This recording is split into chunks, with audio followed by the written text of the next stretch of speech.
Queremos saludar en esta parte del programa a Carlos Correa, director ejecutivo de Espacio Público. Carlos estaba allí acompañando a Luis Carlos y por eso queríamos conversar con él. Bienvenido, buena tarde. Muchísimas gracias por la invitación. Un saludo a todos allí y por supuesto a toda la gente que en este momento nos está viendo. ¿Cómo se encuentra física y psicológicamente Luis Carlos? Bueno, físicamente él denunció en su momento y nosotros por supuesto nos hicimos eco de esto, que cuando lo detuvieron fue sometido lo golpearon, pues le dieron con un casco y después lo llevaron a un centro de reclusión clandestino, de alguna manera fue donde lo sometieron a un interrogatorio, ¿no?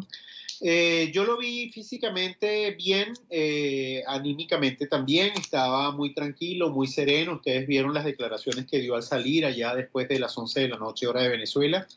Entonces, en ese sentido lo vi tranquilo, sereno y además con la disposición de continuar impulsando el caso para que efectivamente haya justicia pues, en los otros elementos que están acá. Por un lado, la detención arbitraria, después la desaparición, el tema de la recuperación de sus equipos, de su bicicleta y del dinero también que le robaron. Te preguntaba, Carlos, ¿cómo está psicológicamente? Porque uno piensa que puede haber alguna afectación cuando, por ejemplo, lo llevan a un centro de reclusión clandestino. ¿Lo someten a tortura psicológica? ¿O cómo se puede calificar el que le digan, tu esposa también está detenida y no le vamos a dar el tratamiento cuando sabemos que tiene cáncer? Vamos a dejar un cadáver en tu casa para incriminarte. Y además lo interrogan en qué lugar tienes dinero, porque sabemos que lo hay en tu casa. Dinero que posteriormente le roban, como bien lo señalas, ¿no? Mira, aquí lo que hay es una política de Estado destinada, que permanentemente ha ido descalificando a periodistas, líderes políticos, defensores de derechos humanos, y esa política de descalificación pasa por la tolerancia a cualquier abuso o arbitrariedad contra esas personas.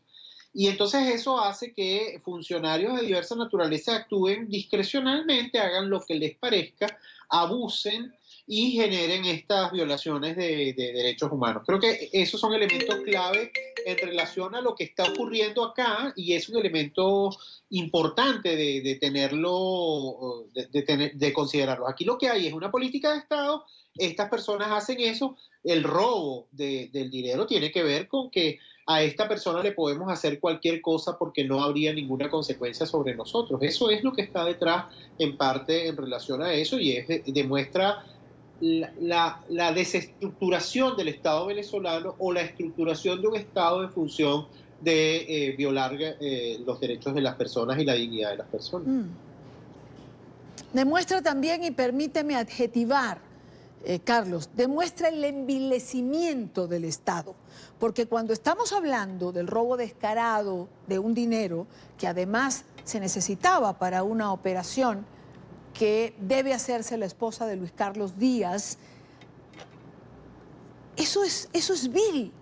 ¿A dónde acude el ciudadano para denunciar esto? En otro país los funcionarios estarían destituidos, devolviendo el dinero, y en Venezuela seguramente no se sabe ni quiénes son. Bueno, en el operativo de allanamiento participaron 16 funcionarios. Y ellos saben quiénes, ellos tienen una lista de quiénes son los 16 funcionarios. Yo sí creo que sí, que efectivamente tenemos una degradación del Estado y un envilecimiento, es decir, se ha sacado lo peor de las personas para actuar con maldad, generando el mayor daño posible. Y entonces hay una impunidad. Por eso es que es muy importante, cuando me preguntas el estado anímico de Luis Carlos, para nosotros es muy importante que él quiera continuar tratando de obtener justicia, porque es una de las maneras precisamente de evitar de que este tipo de cosas se repitan. Tratar de ver quiénes son los responsables, tratar de avanzar en cuál es esa situación y tratar de establecer las responsabilidades individuales e institucionales. Para nosotros eso es muy importante. Claro. Es la única manera de revertir esto. Esto es lo que nos dice la historia en otros países. Claro. ¿Algún protocolo en relación a los periodistas en este momento? Es decir, el apoyo entre colegas, el estar comunicados, es algo que puede ser útil cuando sabemos que esto puede repetirse en cualquier momento. Mira, uno debe tratar de no, primero no desplazarse solo, mantener informado a alguien de confianza que tenga contactos para que puedan activarse en el caso de que ocurra una cosa como esta. Sí. Tratar de generar espacios de relacionamiento con organizaciones que puedan generar inmediatamente dinámicas de información y de solidaridad, tanto nacional como internacional. Tratar de que efectivamente esas redes por ejemplo, si no supimos de Luis Carlos desde que salió de la radio hasta que él llama a Naki, su esposa, en la tarde. Entonces, quizás, bueno, uno tiene que pensar en cómo, en quizás tener unos mecanismos de comunicación mucho más para tener respuestas tempranas. Es decir, todo este tipo de cosas son las que hay que empezar a revisar y pensar. Protocolos de seguridad, mantener informado, la solidaridad tanto del gremio, profesionales y organizaciones, pero también tender puentes de solidaridad con la sociedad para que de alguna manera se pueda proteger la integridad de las personas.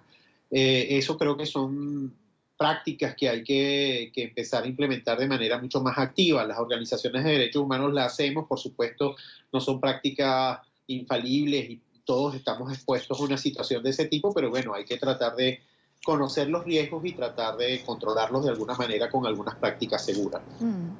Una última pregunta, Carlos.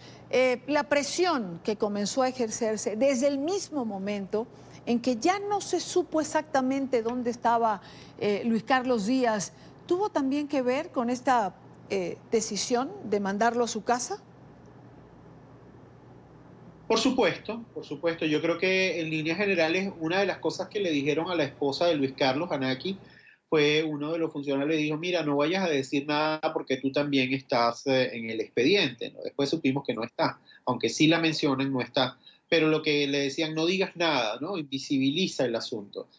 Creo que la decisión de dar el testimonio y después eso al día siguiente la movilización que se convocó frente al Ministerio Público, pues creo que contribuyó mucho a que efectivamente rápidamente hubiera reacciones en el ámbito nacional e internacional que contribuyeron a poner sobre el tapete la gravedad de lo que estaba ocurriendo y por lo tanto generar una respuesta gubernamental como la que se dio, ¿no? Porque la liberación de Luis Carlos habla también de que efectivamente esa movilización fue la que permitió que él pudiera dormir anoche con su esposa. Claro. Carlos Correa, director ejecutivo de Espacio Público, gracias por acompañarnos como siempre. Buena tarde. Muchísimas gracias por la invitación.